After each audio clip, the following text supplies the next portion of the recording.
Mathiko-ini ma mutumia wa mubuge wa Kajiado Central Elijah Memusi kaunti-ini ya Kajiado, Mutongoria wa Azimio Raila Odinga anyitanire na nyumba na arata agicaka ya gikuo gia Stella Memusi uria wakwirire mutino-ini wa farafara kiumia kihituku. Odinga nioire mweke uyu gukumithia njuragano cia kiumia kihituku gicigo-ini kia Masiba kuria arurungania na marathirwo ni maafitha GSU magiteta gutharikirwo ni nyamu cia githaka. Rais wetu ameshatoa msimamo, amesema wale ambao walifanya hiyo kiunyama washikwe na wastakabali. Lakini mpaka leo hakuna mtu ambaye ameshikwa. Rais ametoa amri baada ya kufanyika. Hapa Azimio na Masai shida hiyo sisi tunajua. Kuna mtu ambaye hajui. Mambo ya dhuluma ya ardhi tunajua. Na yule ambaye alisababisha hiyo dhuluma hawezi kuwa na suluhu. The cause of the problem cannot be the solution to the problem. Manifesto ine ya gwatano ya Azimio, Odinga ni arataririe bata wa gutafania mogaruruku ruhonge-ini rwa borithi akiuga ciiko ta ici ni ingirethemirwo. Tunataka value addition. Ng'ombe tunachinja, nyama tunauza, ngozi mpaka hapa tuna prepare. Na tunatengeneza leather. Leather hii tunatumia kutengeneza viatu.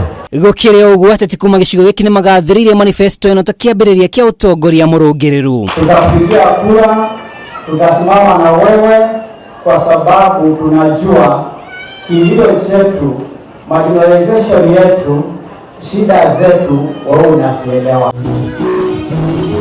Maya magithiaga na mbere muteithia wa Raila Odinga mathakaro atwarire kampeni cia Azimio kaunti-ini ya Mombasa guku akiranira kung'ethanira na ndamathi ya ungumania no akahoya ikia kura gukurana na atongoria aria matari na maroro ma ungumania. Hata ukichagua rais unayemtaka unaweza jikosea. Ukikosa kuchagua, serikali ya kaunti inaweza kuangalia vyema mambo yako.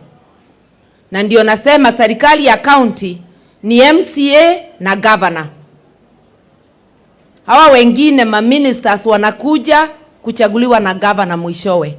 Kwa hivyo kazi yako ni kutafuta MCA wa wadi yako na kutafuta governor mwema. Tumesikizana wamama? Tumechoka kuona mastori kwa television ambaye haina msingi. Mmechoka nyinyi? Watu wanajishika hivi wanatuambia vitu hatujasikia. We do not want that. Karua sherete mubatha ukungwiri-ini wa miaka 70 ya muungano wa maendeleo ya wanawake. Many families, households, jamii hawataki hata kupata pesa ya jioni ya kula chakula ya jioni.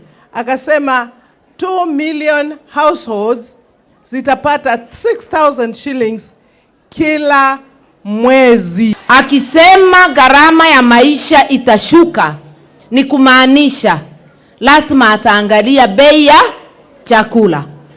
Lazima bei ya kila kitu muhimu iangaliwe. Igirifotera Kameme TV, reto rekwa ni Mwaura wa Dongo.